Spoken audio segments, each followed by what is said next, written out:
I used to think silence meant peace. In our house, it meant hierarchy. My name is Claire Mercer, and I was the child no one remembered to call for dinner. I wasn't the loud one, or the charming one, or the athletic one. I was the, oh, right, you're here too.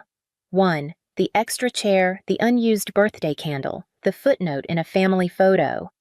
My father Thomas didn't believe in shouting. He believed in eye contact, who got it and who didn't. He could make my brothers feel like senators with a nod and reduce me to a ghost with a glance right past my shoulder. His love wasn't conditional, it was exclusive. Reserved for sons. I remember one Father's Day when I was 12. I had spent the whole weekend crafting a card out of scrapbook paper and glitter glue, writing him a poem I had edited 10 times. I slipped it under his coffee mug that morning, heart racing like I had submitted my soul for approval. He looked at it for less than 2 seconds. "Thanks," he muttered, eyes never leaving the sports page. 5 minutes later, my brother Brandon, 4 years older already walking like a CEO in gym shorts, breezed in and tossed a gas station mug onto the table. "One, Dad," it said in crooked font. My father beamed. Now that's what I'm talking about. I still had glitter on my fingers. Brandon was the idea guy. He once pitched a lawn mowing app at dinner when he was 16. My dad spent the next hour brainstorming names for it with him. Drew, the youngest, was the golden retriever in human form. Always smiling, always scoring points, always getting tackled and standing right back up. Dad never missed a game. He never came to any of my art shows. Not one. It wasn't that I was unloved. It was that I was unnoticed. There's a difference. One breaks your heart loudly. The other makes you question whether you even have a heart worth breaking. At dinner, he'd lean forward, eyes bright. "Brandon, how'd the pitch go? Drew, coach say anything after the game?" Then he'd sit back and chew while I passed the salad. If I spoke, it was an interruption. If I stayed quiet, it was confirmation. My mother, Ellen, tried now and then. "You're special too, sweetheart," she'd whisper while folding laundry like it was a secret too fragile for the kitchen table. But even she obeyed the gravity in that house. Everything orbiting the Mercer men. I remember once asking for a new sketchbook from the art store downtown. It cost $38.95. My father didn't even look up from his tablet. "What's the point?" he said. "You'll quit halfway like everything else." That sentence stayed with me longer than most of my friendships. I got the sketchbook anyway. I saved up for weeks, walking dogs after school, skipping lunch to squirrel away the money. When I brought it home, he glanced at it once and said, "Hope you actually use it this time." I did. Every page, every night, quietly. By the time I turned 16, I stopped hoping for his attention. I still worked harder. Even I joined the honors program, took AP classes, and started a part-time job at the library. Not because I thought he'd notice. I just needed to know I could do things without him. Still, a part of me hoped. Just a little. When I got accepted into the State Honors Institute, I waited for the right time to tell him. It was a Saturday morning. He was sipping coffee on the back porch. Brandon had just left after borrowing the car. Drew was still asleep. I stepped outside, holding the letter in my hand. "I got in," I said. He looked up confused. "Got in," where I handed him the envelope. He read the first line, gave a small nod, then handed it back. "That's nice," he said, then added, "You'll have to figure out transportation, though. I'm not driving across town every day." That was it. No congratulations. No, I'm proud of you. Just a scheduling concern. The next weekend, Drew made the varsity soccer team. My dad invited the neighbors for barbecue. He ordered a cake. He grilled steaks. He even gave a speech. That boy doesn't back down from anything he said, raising a beer in Drew's direction. Real backbone. I brought out the paper plates. Later that night, I stood at the kitchen sink scrubbing grease from the pans. My mother walked in, drying her hands on a towel. "You did a good job with the food," she said quietly. I wanted to ask her something, anything. Why doesn't he see me? Why don't you say something? But I didn't. Instead, I said, "Thanks," and kept scrubbing. Things continued that way. Brandon started his first business during college, some online store that lasted maybe 6 months.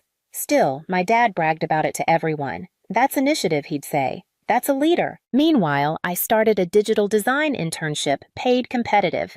I mentioned it at dinner once. My dad didn't even look up. "Brandon," he said, "tell them about that new app idea you were working on." I stopped talking. I started saving. Not just money, but energy time. Pride. I stopped expecting approval and started building my own center of gravity somewhere outside that house. I picked up extra work from local businesses, designed flyers, managed their websites, taught myself to code after school using library books and YouTube videos. One night, while Drew and Brandon were out celebrating something, I was at my desk in the basement, eyes blurry, fixing bugs in a prototype I was building. My mother opened the door, leaned in. "Still working?" I nodded. She hesitated, then said, "Your brothers are lucky. Things come easy for them." Then she left. She thought it was comfort. It wasn't. I wanted her to say I was strong. Not just unlucky, but like always, she offered sympathy in place of support. By the time I graduated high school, I had a portfolio, a small savings account, and 3 local clients. I also had a plan. Not a big one, just enough to get out. I wasn't trying to prove anything anymore. I was trying to disappear without leaving a hole. I moved out the week after my 19th birthday. There was no big announcement, no goodbye dinner, no packed minivan in the driveway. I told them I'd be staying closer to campus to focus on work. My dad nodded like I'd said I was buying more toothpaste. My mom asked if I'd still come home on weekends. I told her I'd see what I could do. What I didn't say was that I'd signed a 6-month lease for a studio apartment across town under a new name, Claire Whitaker. The name change had been legal for almost a year by then. It wasn't about hiding, it was about starting clean. The old name came with too many rules I hadn't written. The apartment was small, the kind of small where you could sit on the bed and reach the fridge without standing, but it was mine. I bought a second-hand desk, a cheap coffee maker, and a folding chair from a yard sale. My office, my kitchen, my bedroom, all within 6 feet of each other. It was quiet in a different way than home had been. Less hollow, more free. Most nights I worked. Not because I had to, though. Money was tight, but because I wanted to. I was building something, a platform that helped small businesses track their digital sales more clearly. Nothing fancy, but it worked. And people noticed. I started taking freelance contracts through word of mouth, designed better checkout flows, wrote custom code for mom-and-pop shops, answered emails at 1 a.m. because no one else would. Slowly it grew. I didn't have investors or mentors or family asking about my progress. I had long hours, burnt coffee, and stubborn focus. There were nights I wanted to quit, nights where a bug in my code made everything crash and I had to start from scratch, times when I was down to my last $20 and still said no to quick-pay design gigs that didn't align with my vision. I ate a lot of toast. I ignored a lot of birthdays. I didn't send holiday cards. I didn't go back for Thanksgiving. When my family texted, I replied with one-line answers. I wasn't angry, just elsewhere. Occasionally, I saw them on social media. Photos of my brothers at conferences, golf outings, baby showers. Brandon in a suit giving a speech to some startup group, Drew holding his firstborn, my dad beside him beaming like he'd just won something. I watched them live in the center of a story I had exited years ago.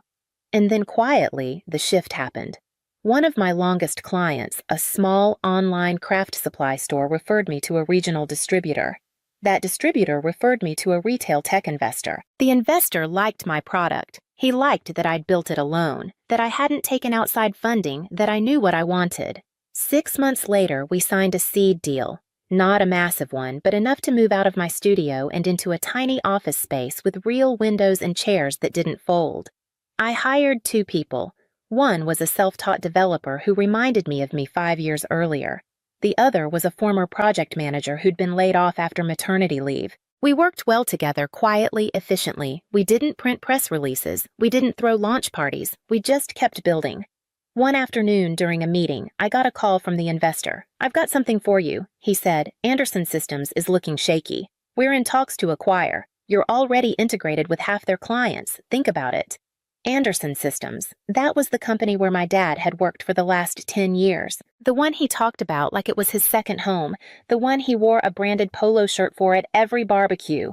I didn't say yes right away. I waited a full week. Then I called back. Voice steady. "I'll do it, but make it silent. I want the board to approve it before my name comes up." He chuckled. "Claire, Whitaker always playing it cool." I wasn't playing anything. I just wasn't done. Building. 2 years passed before I saw them again. No calls, no visits, no questions. I don't think they noticed I was gone. Not really.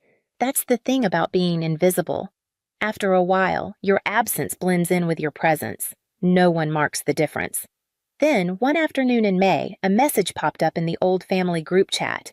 Father's Day, BBQ 4 p.m., same place. Let us know if you're coming.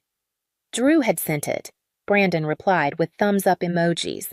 My mother hearted it. No one mentioned me. I didn't overthink it. I typed a simple, I'll be there. No one responded. No follow-up, no questions, just silence. Familiar, almost comforting. I spent the next week working as usual. We had just closed the Anderson deal. The legal paperwork had cleared. The press hadn't heard yet. That had been the condition. My name would appear on the executive register the Monday after Father's Day. On Saturday night, I picked up the car. It was a lease technically, but it looked like something off a tech CEO's dream board. Black sleek, almost silent when you drove it. I wasn't trying to make a point.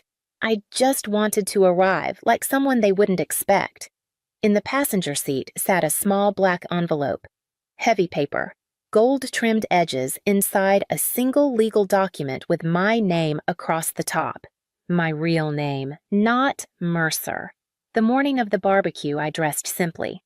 Navy slacks, cream blouse, flat shoes, no jewelry, no lipstick, just clean, quiet confidence. I arrived at 4:07. The Mercer house looked exactly the same. Fresh mulch flag in the yard, folding chairs in the driveway. My dad stood at the grill, laughing beer in hand. Brandon was showing someone pictures on his phone. Drew was tossing a football with two kids I didn't recognize. When I stepped out of the car, heads turned. For a moment, the air seemed to shift, not cold, not warm, just uncertain. My dad noticed me last. He did a double take, then smiled. Well, he said, flipping a burger. Look who finally decided to show up. I smiled politely. Happy Father's Day. My mother came out of the kitchen with a tray of glasses. Her expression was unreadable. We didn't hug. Inside the dining room looked like a Norman Rockwell painting. Long table white tablecloth iced tea, sweating in pitchers, bowls of corn and coleslaw. Everyone took their seat like it was rehearsal for a play they'd done 100 times. I sat near the end, not next to anyone in particular. Not expected, not unwelcome. Just present. Brandon started talking first. Something about a funding round, new investors market traction. My father nodded like a proud manager at a performance review. Drew added a story about hitting his quarterly bonus and winning some kind of team award. I said nothing. No one asked. The meal went on. Eventually, someone raised a toast. I think it was Drew, to Dad, the backbone of the family. You taught us how to lead. Everyone murmured approval. My father stood holding his glass. I couldn't be prouder of my boys, he said, pausing to let it land. Real men, they don't quit. They don't ask for favors. They build. That's what this world needs. He looked around at the table and Claire. He added with a shrug and a smirk. Still out there trying to figure it out, I guess. A few chuckles. Nothing cruel, just casual dismissal. The kind that cuts cleaner than rage. I placed my fork down. I actually brought you something, Dad, I said, reaching into my bag. The room quieted. Forks paused. Glasses stopped midair. Just a small Father's Day gift? I stood and walked outside. The backyard was quiet except for the wind moving through the trees. I walked to the car, opened the passenger door, and picked up the envelope. Its weight hadn't changed, but something in me had. Not heavier, just stiller. Inside, the dinner conversation carried on in low hums, forks clinking against plates, ice rattling in glasses. When I stepped back through the doorway, the sound dimmed, or maybe I just stopped listening. I returned to the table, walked to where my father sat at the head. I placed the envelope in front of him gently. Not like a gift, more like a file being submitted for you, I said. He looked at it with mild amusement like it might be a card or a joke coupon. What's this? He asked. Read it carefully. He tore open the flap, unfolded the paper. For a moment, his face didn't move. Then his brow tightened. His eyes tracked the lines slowly, then faster. The corner of his mouth dropped. He looked again as if rereading might rewrite what he'd seen. His hand twitched. The paper made a soft, crinkling sound. Brandon leaned in. "What is it?" Drew stood up slightly. "Is that what is that, Dad?" My father didn't answer right away. He looked up at me, for once really looked. "This isn't real," he said. His voice wasn't angry. It was empty. "It is," I said calmly. "The acquisition finalized last week. The name you didn't recognize on the board memo that was mine." Brandon's voice broke the silence. "Wait, Claire, are you saying you bought Anderson?" I didn't correct the name. "Not yet. I didn't buy it alone," I said, "but I own the majority stake. And the board just approved a new operating structure." My father's lips moved, but no words came out. He glanced back at the paper, then at me again. "You work for me now," I said softly. Drew sat down hard. Brandon scoffed. "You've got to be kidding. That company's been around since before you were in diapers." I looked at him. "That's true. And yet here we are." No raised voice. No fireworks. Just the sound of a door unlatching somewhere deep in their understanding of me. My mother, still holding a serving spoon, hadn't moved. She cleared her throat. "Claire, was this necessary?" I turned toward her. "No, it wasn't necessary. It was just overdue." I looked back at my father. "I used to think I had to do something amazing to earn your respect, that maybe if I built something big enough you'd finally see me.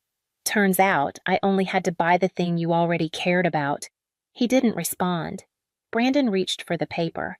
My father didn't stop him. His eyes were still on me, or maybe on the space where I used to sit at the edge of every table waiting to be asked something. "Anything?" I gave him a faint smile. "I'm not looking for approval," I said. "I brought this so you'd finally stop pretending." I turned, picked up my bag, and walked to the door. No one followed. No one called out. As I stepped outside, I glanced toward the driveway. The car gleamed under the porch lights, still black, expensive in ways they'd never asked about.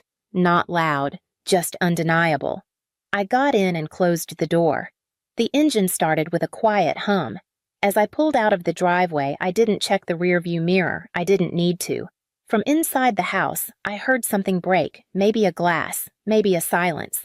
Either way, it wasn't mine to fix. The drive home was quiet, not the hollow kind I used to know, not the silence of being ignored or forgotten. This was different, solid, earned, like the end of a long, slow exhale. I didn't feel triumphant. I didn't feel regret. I felt finished. Back at my apartment, I hung up my coat, placed the envelope copy in a locked drawer, and poured myself a glass of water. No champagne, no music. Just stillness. My inbox had a few unread messages. One from a client, one from an investor, and one from my mother. Subject: "Was that really necessary, Claire?" No greeting, no sign-off. Just the kind of question that came too late. I didn't reply. I read it once, then clicked print and slid the page into a folder in my filing cabinet labeled Legacy. The next morning, I walked past the mirror in the hallway. For years, I had avoided it. Not out of vanity, but because every glance felt like a reminder of who I wasn't supposed to be. But now I paused. The woman in the reflection stood straight, calm, and whole. She didn't look angry. She didn't look victorious. She looked real, like someone who had built a life from scraps and silence. She didn't owe anyone an explanation. I spent that Sunday doing laundry, vacuuming, reading an old book I hadn't finished in years. I watered the plant in the windowsill. Somewhere along the way, I noticed I was smiling, not wide. Just enough I knew what was probably happening back at the Mercer house. Raised voices. A paper being passed back and forth. My brothers asking questions no one had answers to. My father sitting in that same chair staring at a reality he could no longer rewrite. He wouldn't be fired, not yet. I wasn't cruel. I didn't want to destroy his life. I just wanted him to know that mine had never needed his permission to exist.